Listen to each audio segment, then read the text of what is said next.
Welcome to On the Bench. I'm your host for this episode, Brendan Sinone. I'm joined by Zach Blostein. Chrisney is currently on the actual bench where he's been spending most of his time this December. I've joined him a little bit here and there, but Nee is in his favorite place in the world. So it's just Zach and I, excuse me. I'm very caffeinated today, Zach, more so than usual. So bear with me, please. Are you caffeinated? I saw you. I am. What do you got? They for some reason. He doesn't want to show. He doesn't want to show this. No, for some reason, Starbucks didn't have iced coffee today, which is like, what are we doing? So I got a cold brew, which I've never really had before, and it's interesting. Cold brew is good. I like cold brew better than iced coffee, but the preference is just like a nice black cup of coffee. Not judging you necessarily. Down here at Cafe con Leche. Well, cafe con leche is amazing, but also sugar and whole milk and whatnot too. Yeah. Anyways, welcome to On the Bench. We got a lot to get to today. It's the height of portal season. There's been some hits. There's been some misses that people want to talk about. There's been some player retention. There's been some goodbyes. So we're all over. We're on different sides of the spectrum here for what we're going to be discussing with Florida State recruiting and strategy and whatnot. Before we get any further, a shout out to our two wonderful sponsors. First off, Chattanooga Whiskey. If you're waiting to the last second to buy a holiday gift, to buy a Christmas present for, let's say, dad, and you don't know what to get him, I would suggest, all right, hear me out, the trilogy, right? You get him the 86 proof entry-level bourbon, you get him the rye, and you get him the 111 proof, the big boy, the proofed up, maybe teach dad a thing or two about like a heavy proof whiskey. Maybe he's a proofed up Paul, as they like to call him. Are they making Pauls anymore? Do you know anyone named Paul? Are they making Pauls anymore? I don't know anyone that I'm like close to that's named Paul, but I had a few like classmates that were named Paul in like high school. Really? So they are? Yeah.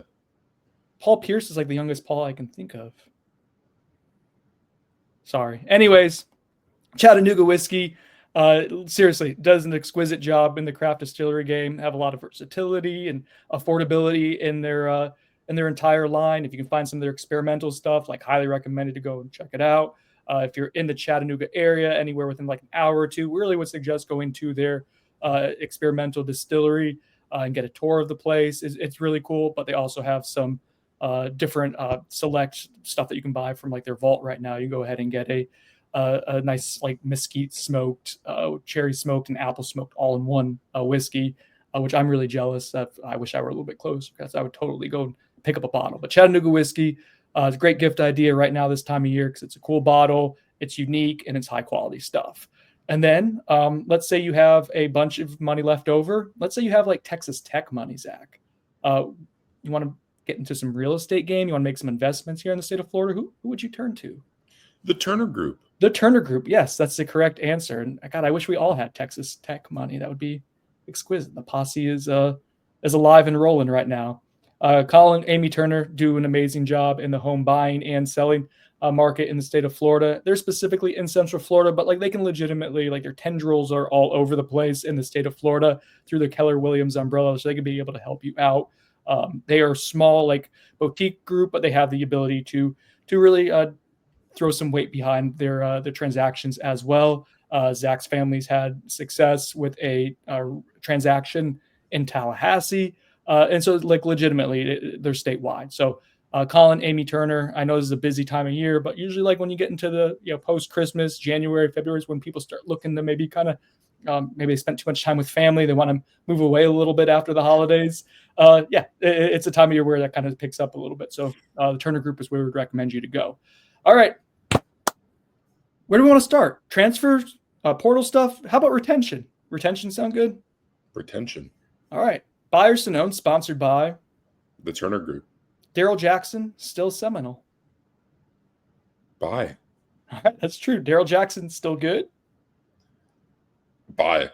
All right, Zach's declared it. Good. All right, so Daryl Jackson announced, I think shortly after we recorded earlier this week, and there have been some whispers of it, but officially came through that it was a real legitimate thing. That he is not declaring for the NFL draft. He's withdrawing from the NFL draft, and he'll be returning to Florida State. And I think it's a really big, massive, both literally and metaphorically addition for Florida State, because The transfer portal hasn't been super robust for you with defensive tackle, interior defensive lineman targets. And in terms of just like talent of what Darrell Jackson can be, the glimpses that we actually got to see this past year, Zach, I think that's a really nice addition for the Tony White's defense because he's malleable.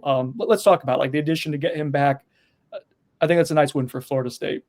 Yeah, I mean, absolutely. They needed someone up front in that nose tackle position within Tony White's new defense that he's bringing to Florida State. And yeah, I mean, whether people want to admit it or not, Darrell Jackson played well for you and was one of your better defenders throughout the entire 2024 season. I know it's a low bar because of how that season went, but he did play well and at certain points was dominant. And I think he was second on your team in defensive grade with 70.4. He had 29 quarterback pressures, which I think that was like top 10 in interior defensive lineman nationally.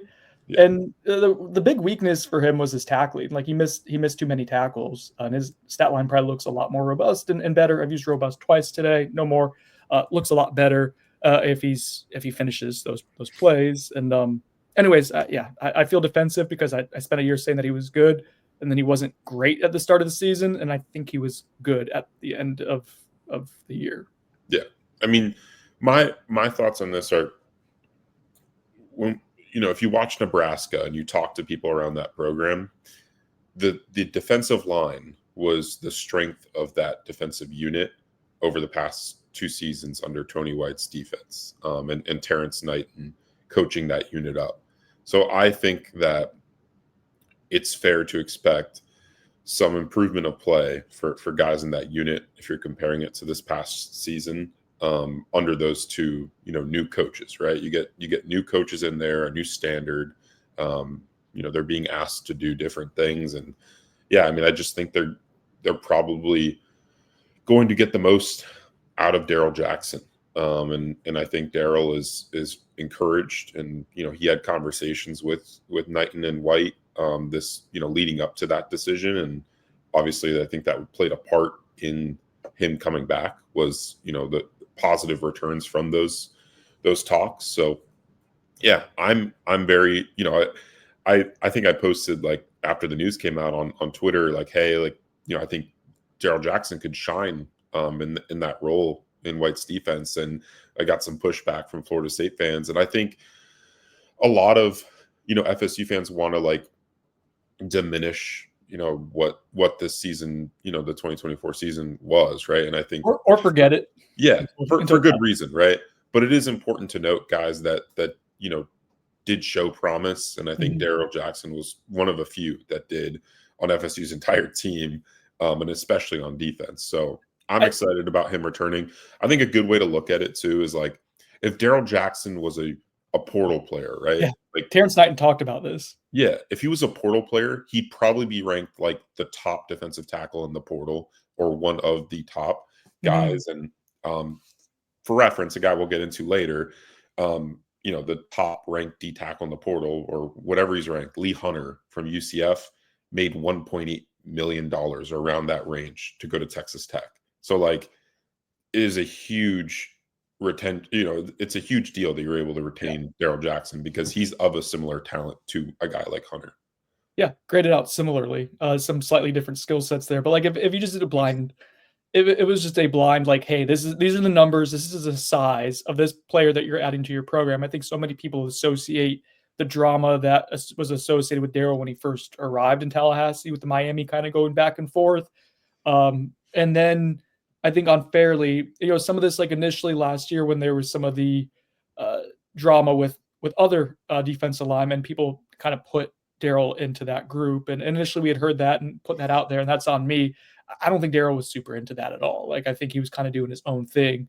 And we clarified it pretty quickly, but just like I think it's important that Darrell Jackson was maturing as a player, but I don't think he was showing immaturity like in that regard last off season. I think he kind of was about his business, and you saw it in his play. Like it was solid, and there were glimpses of just like dominant. Like go watch the North Carolina game. Now there's things he has to get better at, right? Like still plays too high at times, finishing tackles. But like I thought there was effort. I thought that he cared to be there and when he was in a good matchup. And that's why I'm excited to see what he can do in Tony White's scheme. When you were able to find a favorable matchup, like he had moments where he was really, really dominant. I do wonder if he plays nose tackle all the time. Terrence Knighton talked about moving him around a little bit because he does play so high sometimes. Like I kind of wonder if he'd be better like playing on the edge or over a tackle, not on the edge, but like more over a tackle, in like a 4-tech kind of deal. I don't know. But anyways, I think you're allowed to start kind of building your defense and start thinking of specific game plans in certain weeks with that piece in mind. So like that's a big get for Florida State to retain him. There's some whispers out there about Josh Farmer possibly returning. We will see. I'm not putting I'm not banking on that or betting on it, but I think with Darryl returning, I think you're allowed to kind of wonder if that could be the case. And maybe Josh goes through the pre-draft process here and gets feedback on his performance this season, and maybe there's a chance to build on it. And I think that's why Darryl coming back makes a lot of sense, man. Is like he'd probably be 4th round pick right now ish, and that's obviously lower than what you thought his threshold could have been if he kind of lived up to his potential. But if he takes another step next year, like that's someone who could end up being like a day 2, like earlier day 2 pick, and so that's why it makes sense for him to come back. Probably does pretty well for himself NIL in returning, and then maybe can then help like make legitimate, generational, life-changing money if he ends up being like a round 2 pick, top 50 type of guy. So potential win-win for all sides. Like, I think that's actually a positive development. Something that I think a lot of other people would think is a positive development. Certainly the fan base would say so, because probably the most upvoted story I've had in quite a while, and that was the departure of Patrick Payton, him entering the transfer portal. Someone who was pretty forward-facing in the shenanigans early last offseason, and kind of maybe a canary in the coal mine, if you want to look at it in hindsight, right, of what ended up happening in the season. And Payton had some really bright moments during his Florida State career. He was an All-ACC Rookie of the Year in 2022, set like the defensive line record for batted balls in the season with I think it was 10 in 2023, and was supposed to be kind of the featured player on the defensive line in 2024, and that just didn't come to fruition. There was times where the effort seemed to wax and wane, and it wasn't always consistent, and certainly the productivity wasn't what he wanted it to be. Frustrating to watch him, to say the least, because you knew what was there and what it was capable of. Didn't transpire. Do you have any thoughts on that, Zach? I just wanted to kind of lay it out there that he's officially in the portal. We'd heard about it for about a week or so. Took longer than expected. Is there anything else you want to add? No, I mean, he's commanding a good market because, obviously I was talking about this with Dane yesterday, and just I think a lot of coaches, and this happens in the NFL all the time, you see a player who, didn't have a ton of great production recently, and, the effort, like you said, was not really there at points during the 2024 season. And, as a coach, a lot of these guys have big egos, and they're able to, rationalize like, hey, I'll be able to get them, the most out of this player, right? Like, oh, I can do a better job than FSU's staff did in trying to motivate him. And I think that's kind of, why you see a guy like Pat Payton, who he does have talent, right? Like, he has put up production throughout his FSU career. He doesn't become the defensive rookie of the year by accident. And I think he's got an LSU visit set for this weekend. And there's LSU other loading up on defensive linemen, huh? Yeah, no, they're an all-in year.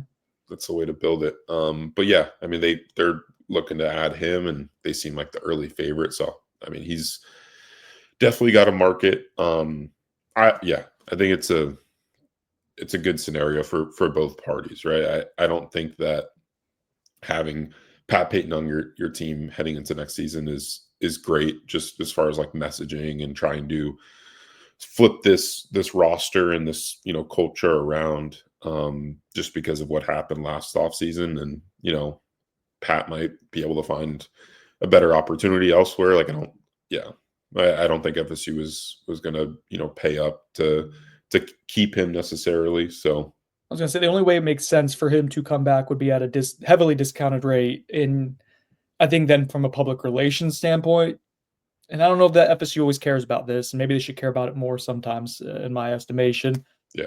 Because perception can go a long way, but to put that out there, subtly through us, through other outlets, right? Of like, yeah, this was a discounted, for him to come back and to try to like a get right each season. But that would be the only way that would make sense to me, and that's obviously not what happened. So Yeah, fine. not to rehash this, but speaking of PR, I mean, the stuff that happened last offseason with Payton specifically, and those the tweets that were put out and the threatening to enter the portal, that hurt FSU's finish to their high school class immensely, from what I've been told over the last year. So like, because he was talking about specifically FSU's NIL efforts, and Yeah. it wasn't what he was putting out there wasn't actually like fact. It was just him trying to, garner a bigger deal.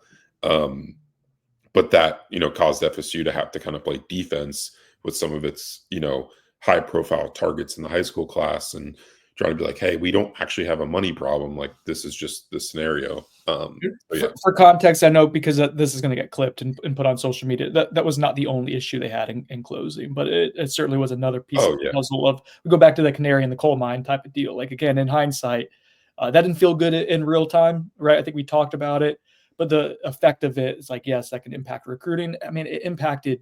There were players on the team who didn't appreciate that, who didn't like it and felt uncomfortable playing with it. Basically, obviously you suck it up because it's football, and your comfort isn't really the first and foremost like priority, unfortunately, in that industry, right? But it did leave a sour taste in people's mouths, and for sure, recruiting teammates, like, and then we can go big picture.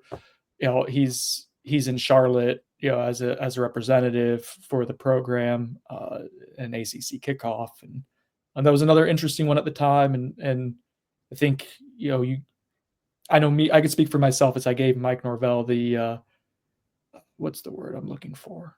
Credit of like he's the culture that he had built. It's like, okay, like if you think that this is someone who's made the strides, a maturation process to where they'll represent you, given what came off this offseason, you think the rest of the team will handle that well, then he had earned that trust to go ahead and do that. But and again, in hindsight, with the results being the results, and even hearing kind of some of the things throughout the season that Pat was at times not the leader, I guess, that you wanted, and you can even see that by the play. I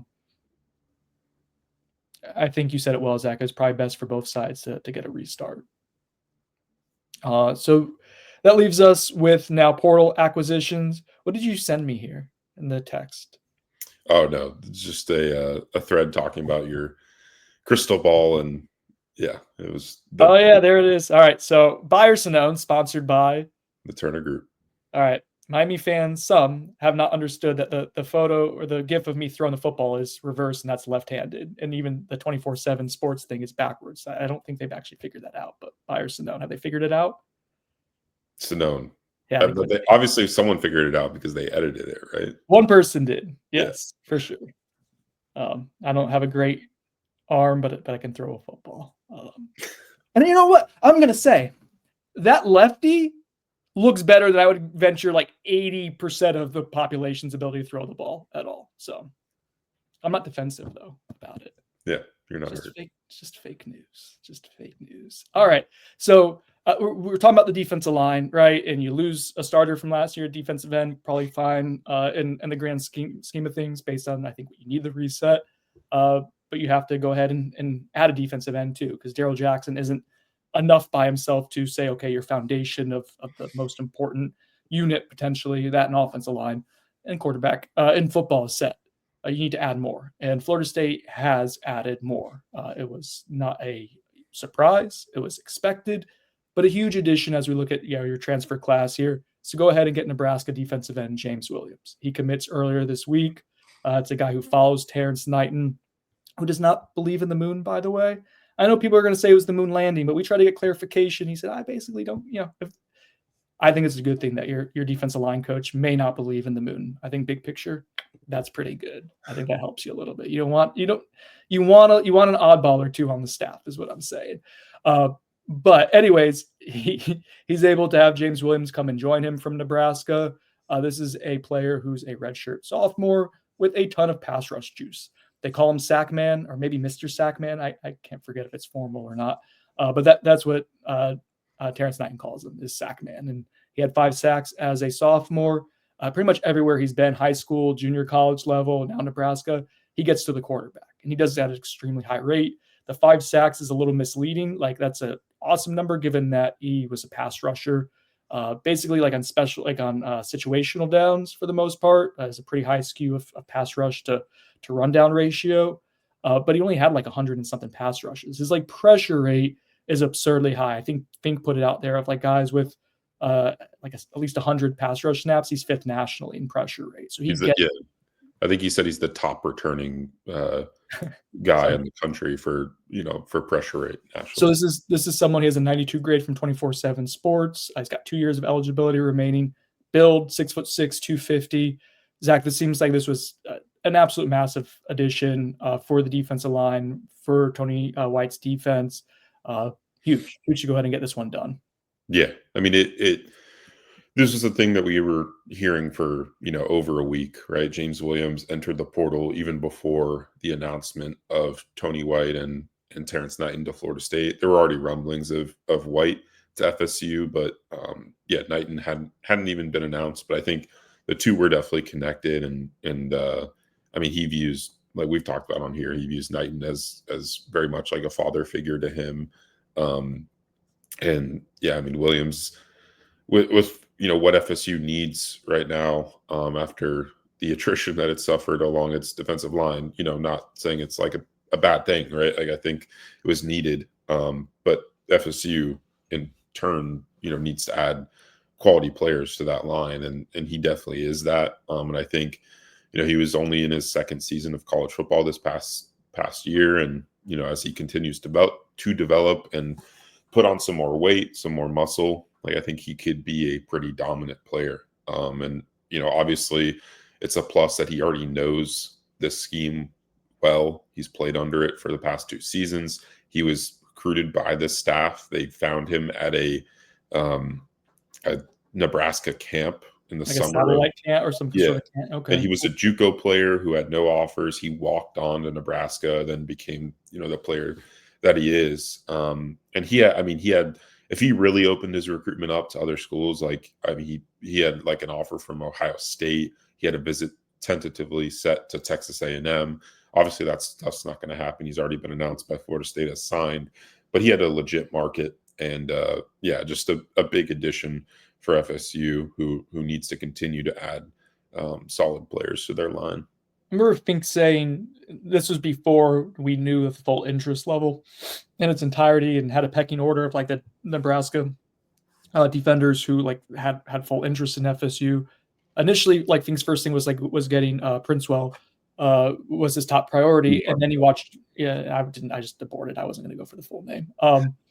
Princewell. We're on a first name basis as he's at Ole Miss. But Fink was like, first he was like, I want Princewell, and then he was like, watch James Williams and said, oh, like that's the dude you need to get. And I agree in watching both of them and watching other defensive ends. It's like his 92 grade is not poor by any means, but I think you make a point for it to be 94. So like I think Pat Payton's ranked higher than him. And I know what Pat's shown in past years, but James is a little bit bigger. He's a little bit. His build is better to me, and the bend and burst is like just as good as Pat's like fastball. So I really like James Williams' game. He has to develop it, as you said, as physically a little bit more to be a complete player, to become a run stopper. I think that's what you're bringing him in to be, is his more complete defensive end in Tony White's scheme. But at like a minimum, you have a guy who's going to be able to disrupt the quarterback. So him, Daryl Jackson, like that's a great start for building your trenches, and you have to go ahead and finish it through retention, through probably another addition or two. We'll get into that. That's a big one. And then speaking of trenches, other side of the ball, Gunnar Hansen, Vanderbilt offensive tackle, a 1-year player remaining. So 3-year starter at Vanderbilt from Fort Lauderdale initially, a guy who visited Florida State. I think he had some other visits set, but he ends up committing to Florida State, and someone with a really good pedigree as a run blocker. So that's another. I think that's your starting left tackle, Zach. Would you agree with that? Like, I think that's what you bring him in to be. Yeah, depending on the other possible additions that FSU could make at the tackle spot, if they do, right? But right now, projecting it, probably. He But I played think, left and right, like almost. I think Vanderbilt would move him in game, like he'd move back and forth based on what they were trying to do each series or play.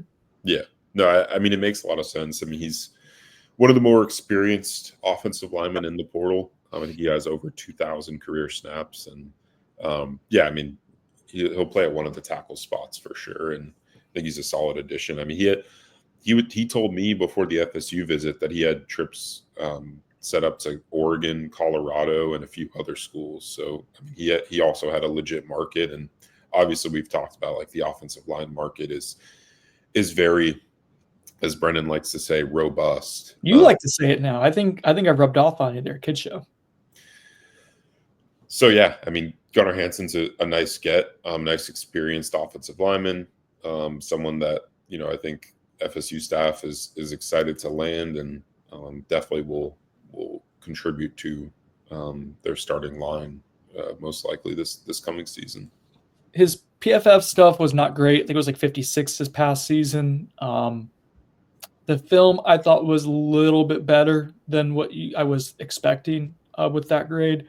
I don't think he's like a world beater. I think we had an 86 grade on him at 24/7 Sports or right around there, and I agree with that. Like, I think that's that's a mid-tier Power 5 starter or Power 4, excuse me. Damn it, I'm gonna get it right one of these days.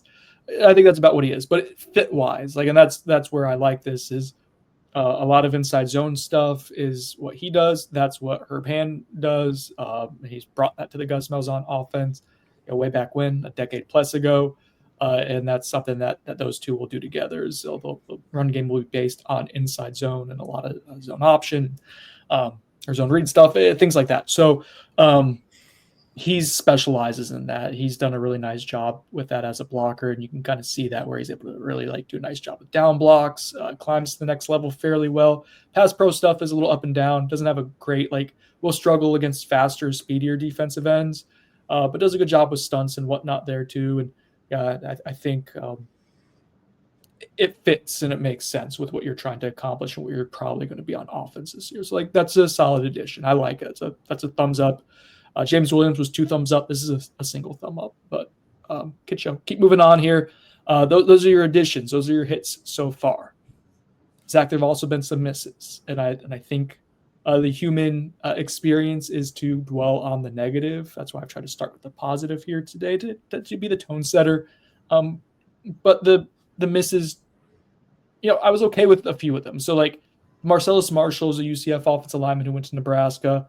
He was a guard. He's played multiple positions. I didn't love the film. I thought that was a guy who was probably going to end up being a swing interior offensive lineman for you. I didn't want him to be a starter. He goes to Northwestern. I was okay with that. He went to Minnesota. Oh, he went to Minnesota? Well, one of those Midwest schools. Didn't he visit? He did. Northwestern? Okay. Thanks for the correction there. I'm glad you clarified for our listeners and didn't embarrass me. I don't want you putting out misinformation and fake news. Oof. Caden Kittler goes to Arkansas. He was a UCF center who had just visited. Addison Nichols is an Arkansas center who goes to SMU. SMU also got an Oklahoma center, so they get 2 centers. And then one other miss was Kendrick Law, who was a Alabama slot wide receiver, gadgety guy. I think FSU really liked him. He visited Arkansas. I know a lot of Arkansas in there. And then was supposed to visit Florida State, ended up going to Kentucky instead, commits to Kentucky. Of those misses, Zach, I think the ones that I like Addison Nichols' film a lot, but you reported there were some reasons why that they didn't go all in on him and made sense to me. The Kittler one, I would love to get the full backstory there as to why Arkansas over Florida State, but that's the one I think that kind of soured people yesterday, and that's the one that to me was if you really wanted him, he was a starting center for Herb Hand last year. He just came off a Florida State visit. Not ideal, right? That he picks Arkansas. I think that's the one that starts getting people a little on the antsy side. So, how did you view those misses? Are you feeling similarly to me as where that was the one that kind of pissed in your Cheerios a little bit? Oh, Cheerio pulpit. Sorry. All right. I mean, you needed to land one of the 2 centers, right, that you had on campus, and I think people want to say, oh, well, Florida State, they want to come up with an excuse, right? And then the thing I'll point to is like, it's not like Florida State brought in 5 center options and we're picking amongst that group. They brought in 2, Addison Nichols and Payton Kittler. And I reported that there were reasons I can't get into, like, and not from any negative stuff like on Nichols' side, but with Florida State, like I just think they decided to not go in that direction. But with Payton Kittler, I think I haven't gotten the full backstory on this, but I think they wanted him, and obviously has a lot of familiarity with Herb Hand because he was the starting center for him at UCF, like you said.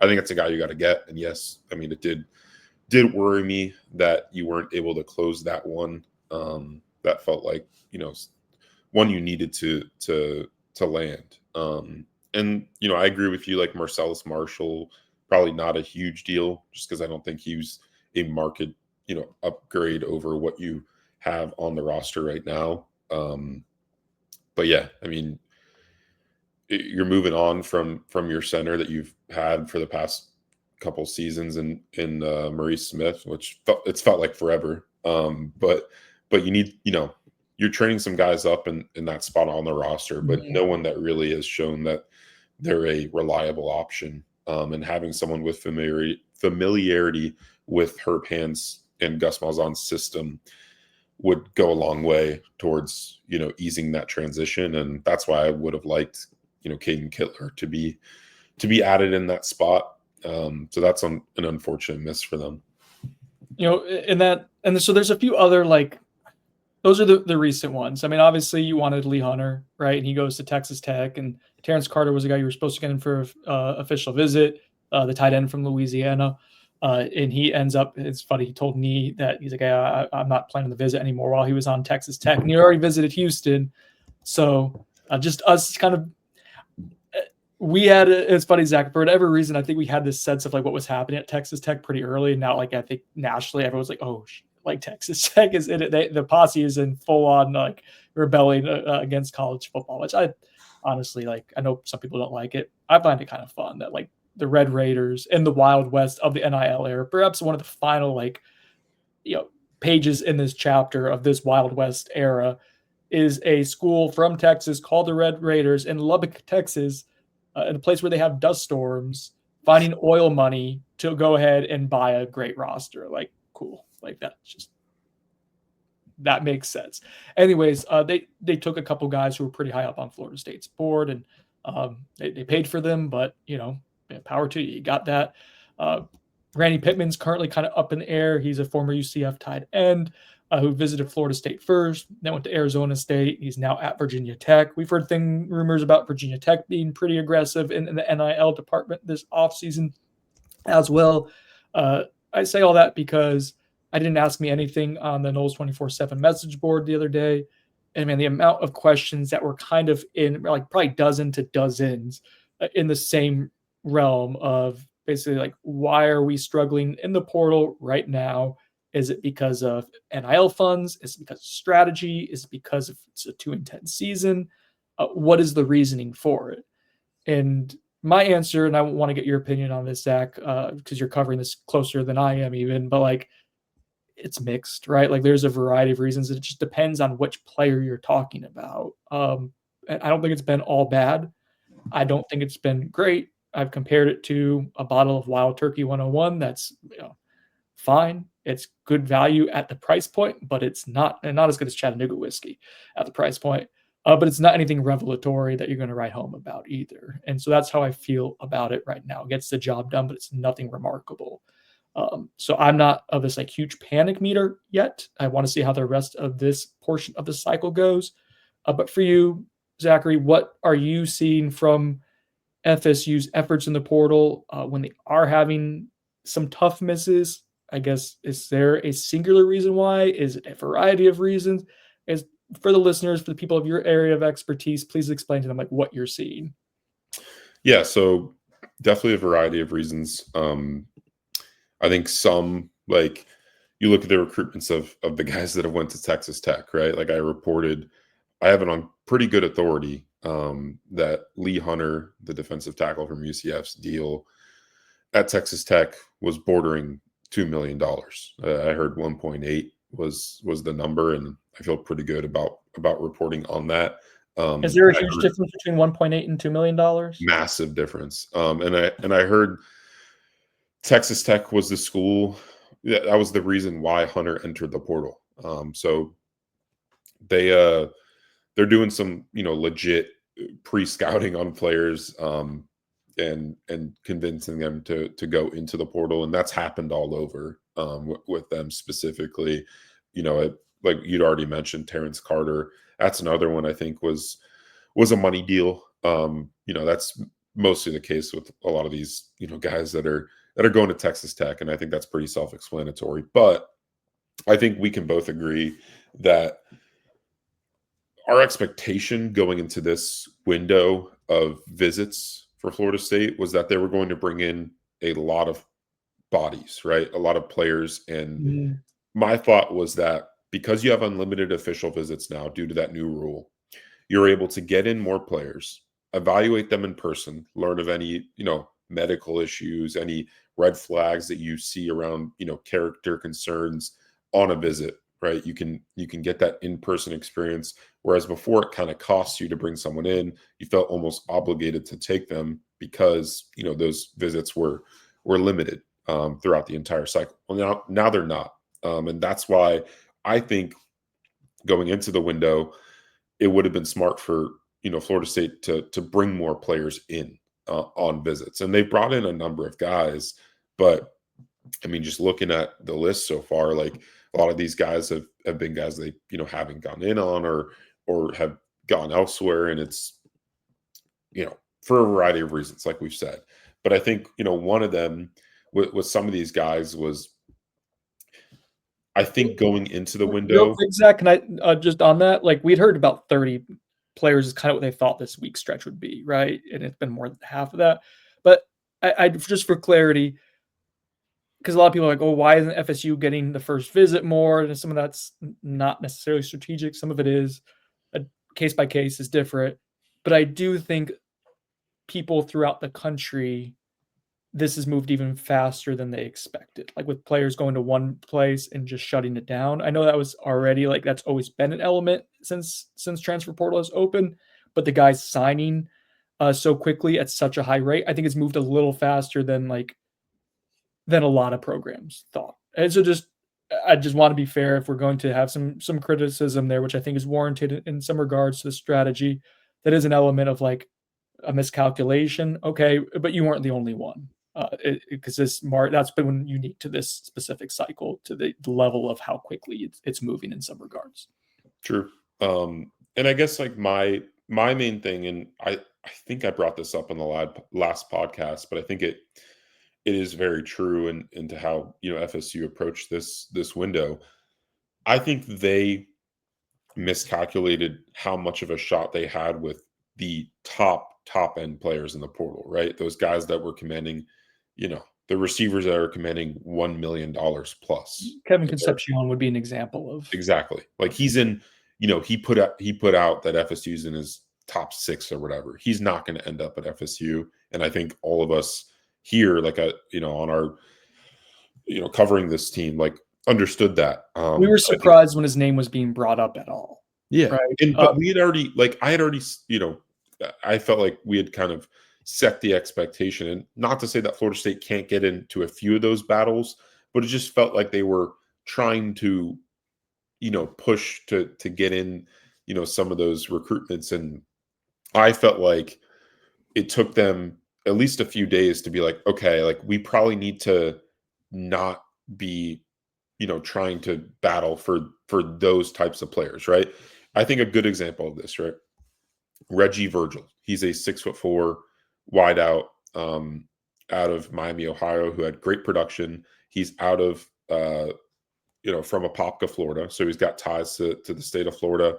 Told me he has a Seminole family. They all grew up rooting for FSU. When he spoke to Mike Norvell, what is with your face, Brendan? I'm going to send this to you on the side right now, and I'm trying to catch up on. Was I making a face? I'm sorry. I did not mean to derail that. I'm really confused. Anyway, my point was that when Mike Norvell caught up with Reggie Virgil, there's an article out there. What? Do you want me to? I'll be totally transparent as we're trying to figure this out while recording. There's an article out there that Deuce Robinson has committed to Florida State. I'm making sure that I'm reading it correctly. I don't think that's out there anywhere else, and it's not from us, and it's not from a publication that would normally report it. I don't want to take a shot at anyone right now because I'm just trying to process this in real time. He hasn't even visited yet. I'm sending it into the group chat. What is going on? I think it might be a misfire. Oh, FSU media. They're gonna hate us all again. All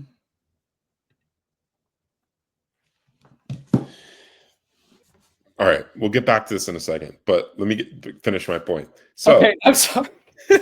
Reggie Virgil, when Mike Norvell got on the phone with him, Mike Norvell told Virgil, "Hey, we want to be your last visit." Like Virgil told me that on record. So to my point, I think that caliber of recruit, someone that showed good production at a lower level, who has ties to the state, is someone that you push your chips in for as soon as the portal opens, in my opinion, because I think coming off the season that Florida State did, considering the landscape of college football right now, I don't think it was fair to assume that FSU was going to battle for some of these top end transfers. And we had outlined that.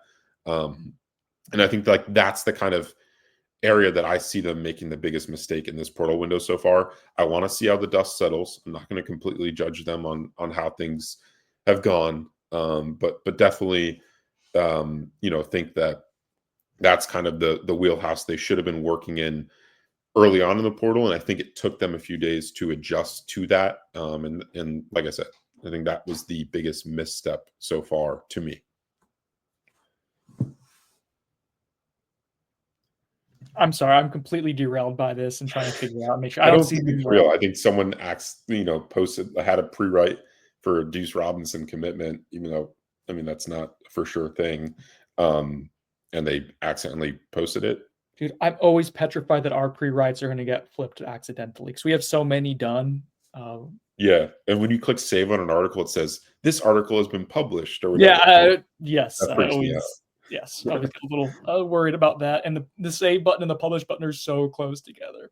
Yeah. Anyways, I apologize to the listeners and viewers. That was something we're trying to figure out in real time. I think it's been figured out as to what happened.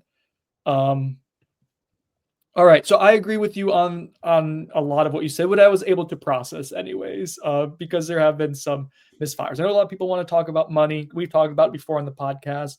I don't know how much more to explain about it. Like, I don't, but I think the best way is to look at it is like there's some nuance here. It's like where FSU can be aggressive in spots. I don't think you get a guy like Usman Chroma without being aggressive, right? You're going to be in it for Deuce Robinson as a contender. Like you aren't in that conversation without able to have some financial commitment to attract a player who is ranked so highly in the transfer portal and who's coveted. At the same time, like you are in the 99th percentile. You're probably not in the 95th percentile. You may not even be in the 90th right now for this cycle. And there's a variety of reasons why. I think one explanation is you are trying to rebuild a roster. It's far more expensive to acquire than it is to retain in general. We've talked about that in multiple, like for years now, since the transfer portal has been a thing. And so when you're not retaining players and rather you are having to acquire them and you have so many holes, that limits, some of the acquisitions you can do when you don't have an unlimited budget, which you don't. You don't have an unlimited budget. And that's part of, I think, what we're seeing as well, is that you have to kind of pick and choose your spots. So there's some players that, if someone wants to not just reset the market, but then almost like double what the market was a year ago, okay. Like you can maybe partake in that once or twice if you want to for someone who you really value, but you can't do it consistently. And I know some people don't love that. That it just feels inherently bad that you're just out of it from the get go. But that's just kind of the reality of where things are right now. We'll see how things settle with the House settlement, and how what kind of structure is brought to it. I'm still skeptical that it's not going to still be an NIL incentivized process for some of the top programs in the country, and that they won't be able to distinguish themselves. I think Dave Clawson stepping down at Wake Forest tells you that guy is tired of this current setup, and he doesn't think it's going to change a ton in the new era if he's stepping down and retiring, because the idea that it's all supposed to be equal, come July, Wake Forest would actually probably be in a really good spot for that, right? Like that actually be the way they evaluate, the way they develop. At a disadvantage, you would think, oh, everything being super equal would put us in a good spot. I feel like that's kind of a smoking gun to him, basically indicating to you, like, it may not be totally that. He could just be burnt out and tired too. But anyways, I do think that's part of what Florida State's dealing with too, is some financial restraint, but not like this. Like you could still build a top 15 to 20 roster right now, and in an all-in year, it could be a top 10 roster that would have a shot to legitimately make a playoff run. Like I'm not. That's not what I'm saying, but the ability to know what waters you're swimming in right away, I think, is the big critique that I have, is understanding, why are you going after a Kevin Concepcion? Like, that's probably what that market is going to be. You have to pivot off it pretty quickly. And they have brought some other wide receivers like Omega Blake to campus. That I don't think they're going to go on him right now. But the point being is, you were swinging pretty high pretty quickly, and I was hopeful for Florida State that this would be more of a floor raising group. Right now we haven't seen that, and I think they run the risk, Zach, of going from plan A's to plan C's and jumping over the plan B's, because the plan B's have been gobbled up and the game of musical chairs is played right now, and that's a risk you run. And those plan C's, by the way, become more expensive than they should be. Exactly. And that's kind of the point I was making with Reggie Virgil. I think he was not an immediate high value option for Florida State for whatever reason. That's why they wanted to get him for the last visit. But he should have been, that was kind of the plan B type at receiver early on for FSU. And I think he should have been a plan A immediately, just considering where FSU was in the landscape of college football coming off this season. And I think that goes for a lot of positions like you're talking about. Are you surprised, Zach? It kind of related that FSU hasn't had more players enter the transfer portal. Like, I thought they would have about 30 guys leave. I think they're up to like 20-ish. Yeah, I mean, I thought significant percentage point wise. Like yeah, I mean, and kudos to them, because I mean, portal's not over, so that's true. We'll see. But kudos to them for I feel like I thought you would have more attrition, unwanted attrition, just because of how the season went and how some of those young guys on your roster showed promise. Like, I thought when Luke Kromenhoek left, you would have multiple skill guys from that. And that could still happen. Like, they're it's still open for another 8 days. That's still active, and they're still trying to work that. But yeah, nothing super alarming so far. Aside from, I think Kromenhoek leaving was the biggest one, right? I think we all agree that was a big deal. But yeah, I mean, like, Destin Hill was another one. He ended up at LSU. Yeah, it makes a lot of sense, right? Going back home. But we'll see. Like, he was a guy that was going to factor into your receiver rotation next season. So that was a loss in my opinion. And then obviously Omar Graham enters and returns. Those were kind of the three big ones to me. And then, aside from that, I think feel pretty good about what you retain. And, I think there still could be a few more entries, but haven't heard of any super alarming ones as of yet, but we'll see. Portal's not closed yet. It's not closed yet. And that is still ultimately good news for Florida State if you're able to navigate these waters, because you still have some important prospects that you're in the mix for. And we'll see how you close. But like this stretch of the next few days is going to be big in kind of formulating a few aspects of your team, right? Visiting currently is Deontay McCray, Western Kentucky defensive end. Zach broke that at Knowles 24/7 yesterday. And then Adrian Medley, UCF interior offensive lineman, is on a visit, and that wraps up as well. Chris is out there for us currently, hopefully grabbing, able to conduct interviews with those players. Hopefully they're willing to, and he's not out there for no reason.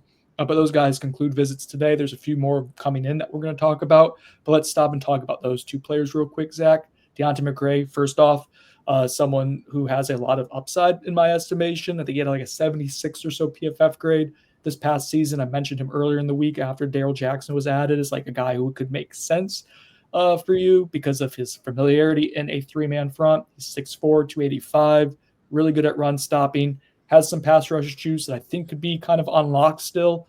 What are your thoughts on him, and what do you know about that recruitment so far? What's the intel?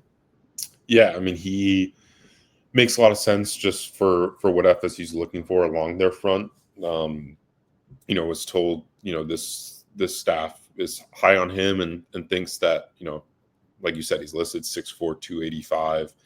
He kind of plays at like he's, 40 pounds less than that. Like he's a solid player who I think, like you said, has, upside to continue to develop and refine his pass rush skills. And yeah, I'm a fan. I mean, I like, he's one of the guys that entered the portal or, announced he was going in the portal, but still played in his team's bowl game at Western Kentucky 2 nights ago. And in that game, he had 6 tackles and he blocked a kick.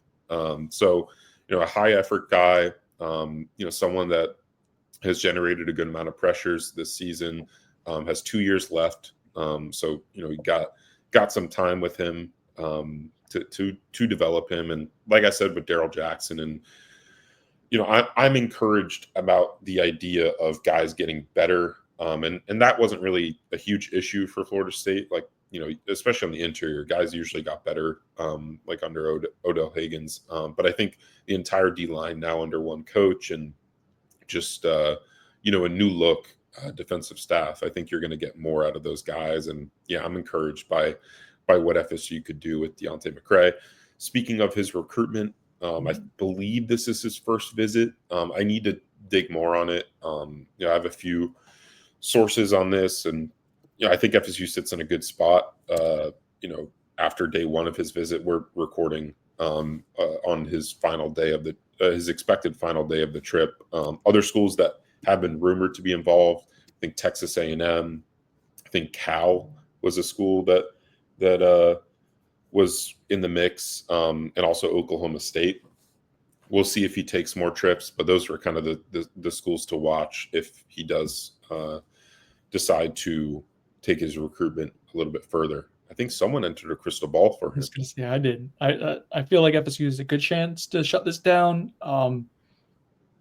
It honestly just makes a lot of sense. Like, he has familiarity in the scheme that you want to run. Close, right? He's 2 hours away from home, so it's by far the closest. He's a play that FSU likes, so that would lead me to believe they're going to be aggressive in trying to close this down. It makes a lot of sense on paper. So, like, I think that's one that there's a want on your end. I think you're able to offer things, playing time, financial stuff close to home, coaching. It makes sense. I think they make sense for both sides. So that was the big motivation for the crystal ball.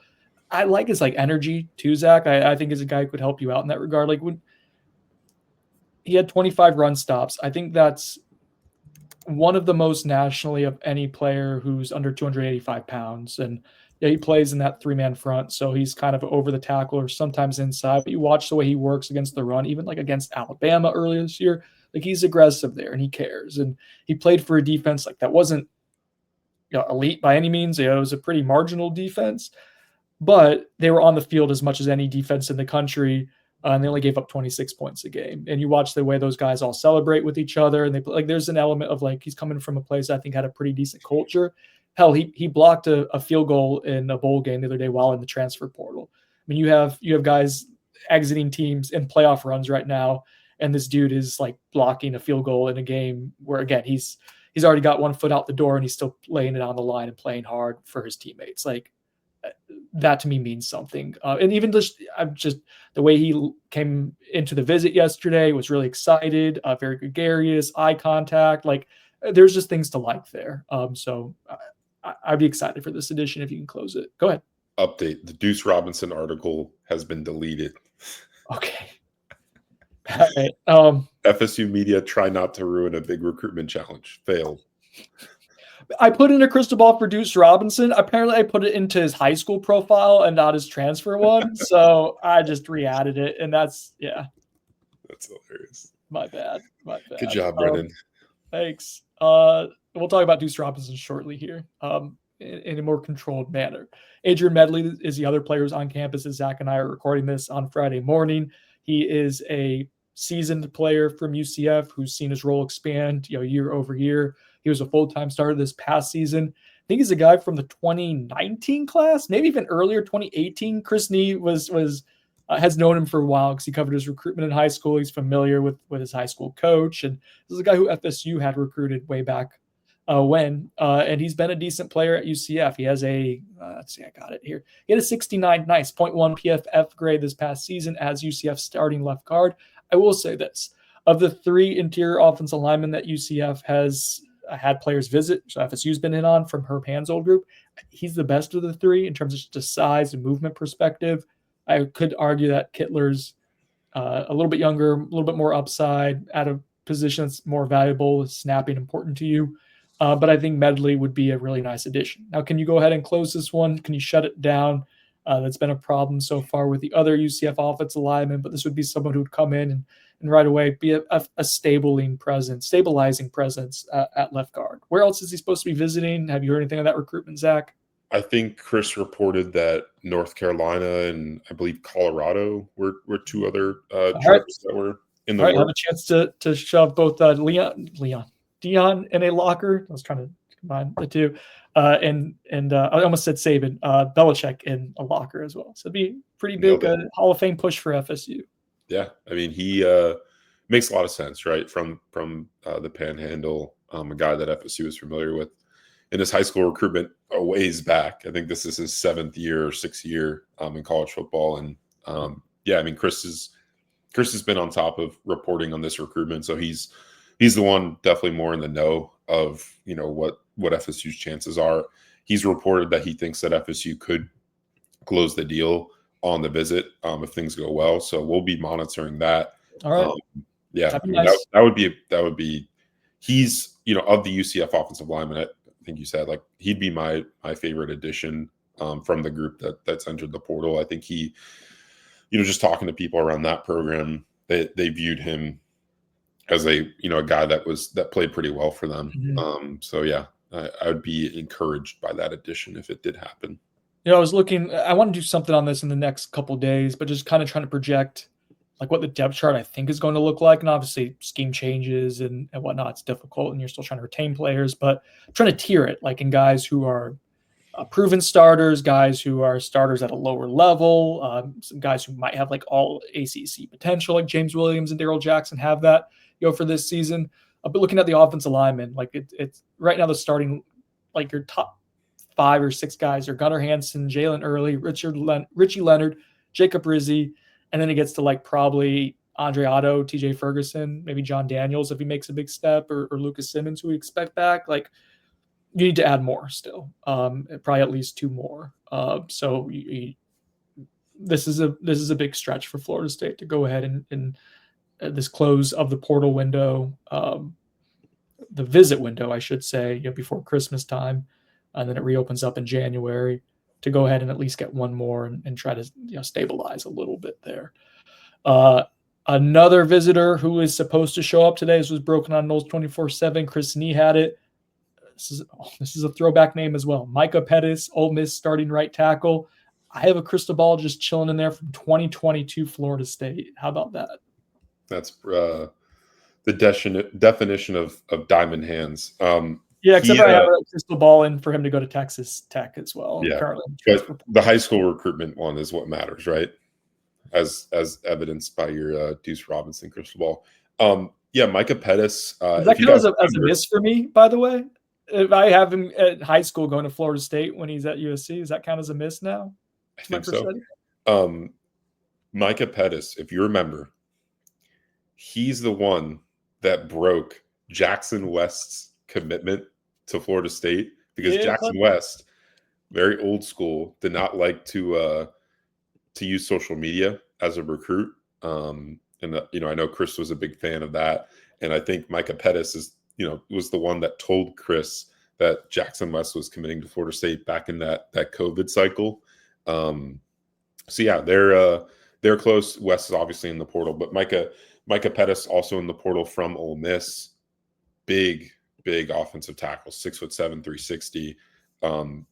Played for Ole Miss a good amount, and is now in the portal.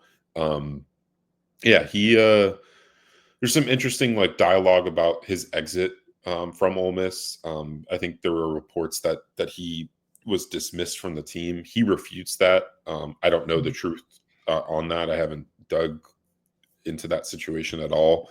But nevertheless, I mean, he played a ton at right tackle for the Rebels this past season, and I think makes a lot of sense just considering his familiarity with Florida State, and they need a tackle. So yeah, I mean, he's a guy that Chris reported is going to visit today.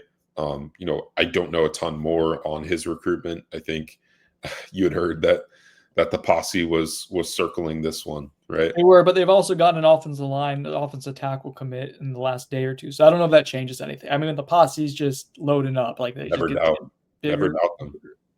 Yeah. But he's a guy that Florida State likes. When he entered the portal, I was like, oh, I think that's a name that we'll have to follow pretty quickly. Then I heard the Texas Tech stuff, but he's here for the visit. So we'll see if he has anywhere else set up, if that's been eliminated. Really good run blocker. Pass pro stuff is meh. 72 PFF grade this past season. Noticing a theme, like high-end run blockers seems to be the priority for you, and I think you're tipping your hand to what you want to be this season. Not that that's a big surprise if you. Yeah, I don't hate it. No, I think and that's a right tackle. So then you have your tackle set. If you go ahead and get Medley, then you get a left guard too, and then I think you just fill in the blanks with the other guys like Richie Leonard, if healthy, is solid. Honestly, I thought Rizzi showed some nice signs. I'd like to watch a little bit more closely this offseason, but I thought in games last year, late to the season, he was solid. So that's a nucleus that I think could, again, stabilize. And who knows, who knows how some of those young guys in that room will develop over the offseason, like an Andre Otto or Jalen Early. Like those two guys, obviously helped you at points in the 24 season, and definitely could take a step under a new offensive line coach, a new direction, and new responsibility at that position under this new offense.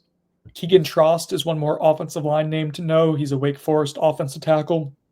Started at right tackle for them this season with a 70.3 PFF grade. And he's scheduled to come in for a visit. Is it tomorrow or today? Friday or Saturday? The report said he's coming in at night one of these days. So he's supposed to be visiting Missouri first. Yeah, he might be coming in tonight and then starting a visit tomorrow. Okay. So he's a guy who I watched a little bit of him. The film is up and down. Now he does move fairly well. He does a nice job crossing the face of defenders, good quick first step, lateral mobility, some balance issues, but and not great in pass pro, but okay. Again, that would be a capable tackle body, like someone who's adequate, and probably his strength is again run blocking, which okay. So that's a guy I'd be okay with. That'd be fine, and depending on the price and who else you're able to bring in around him. But that's another guy who's at least worth kicking the tires on, because his market for tackles is a difficult one. So those are your main visitors. Now, the last one we're going to talk about shows up in Tallahassee on Friday. And just now, Zach, on Twitter, I got some news on Deuce, the wide receiver. He's committed to Pittsburgh. Deuce Spann has committed to Pitt, so good for him for finding a home. All seriousness, Deuce Robinson, blue chip as a high school prospect and a blue chip as a transfer. He's had over 300 yards in each of the last two seasons for USC. He has some really good moments on film. He's listed as a tight end, but honestly, that's a wide receiver at this point. And you see some shades of Johnny Wilson to his game, both as a perimeter blocker with how he goes up and gets the football. That's certainly going to be a pitch that Florida State might Norvell make to him when he comes in on this visit. He's already visited Arizona State. Did he have another visit this week before he showed up here? I can't remember. There has not been reporting on that. I know On3 has mentioned Louisville as being a school that's pushing. Yeah, I think that would be for after the FSU visit. So important to get this shut down for a variety of reasons. But I think this is the one. When we talk about optics, when we talk about public relations, perception is a part of recruiting. Given his pedigree as a recruit, given that he's a legacy, even given that his dad is on, he's on War Chant and does work there too. Like I think there's like a legitimate, like for the fan base, like this is one that you're going to need. Yeah. And now there's a premature publication as well. Like it's got some Amarius Mims type of vibes to it in terms of like a fever pitch. And given what we've laid out with some of the other misses that you've had, the wide receivers you haven't been able to go ahead and procure at this point, Zach, this is going to be, I think, a cycle defining recruitment for Florida State. Buy or Sonone. Buy. I mean, this is one they absolutely have to win. I mean, you have the advantage of him being a legacy. You have playing time to sell at the receiver spot. I mean, he's immediately a starter for you, and you're someone that should be a, really impactful player on offense. And yeah, I mean, you can't let him continue his recruitment after this visit. You got to close the deal. Because if you let other schools get a shot, I mean, they're going to make it tough. And that, we've seen that happen to Florida State this cycle. You just have to close the deal. I mean, simple as that. He starts his visit today on Friday, should last into the weekend a little bit. Just for all the reasons we've outlined. Like, this is a massive recruitment considering Florida State's need at receiver. They obviously addressed some of those needs in the high school ranks, but not fair to expect, all those guys to help you right away. This is a guy that has proven production at the college level over his first 2 seasons, and is kind of poised to break out. That's just the trajectory that he's kind of going on, and yeah, would love this get for FSU. Just an absolute must land guy. And like you said, a cycle defining recruitment. I think, is that the headline for the podcast? Yep. All right. Let's wrap this up. Thank you to our sponsors, both Chattanooga Whiskey and the Turner Group. I think this will be our last podcast before Christmas. We might end up doing one on Monday, just kind of seeing what happens this weekend. So we'll see. If we don't talk to you before then, have a happy holidays and enjoy time with your family. I know that can be stressful, but try to savor it if you're able to. Thank you everyone for partaking in watching the show this year and interacting with us and listening to us, and for your patience at times. And for those of you who weren't patient, you're dead to me. Just kidding. Sort of. Not really. I throw right-handed, not left-handed. I'm Brendan Sonone. That's Zach Blostein. Wait, there we go. That's Zach Blostein. Sticking the landing. This has been On the Bench.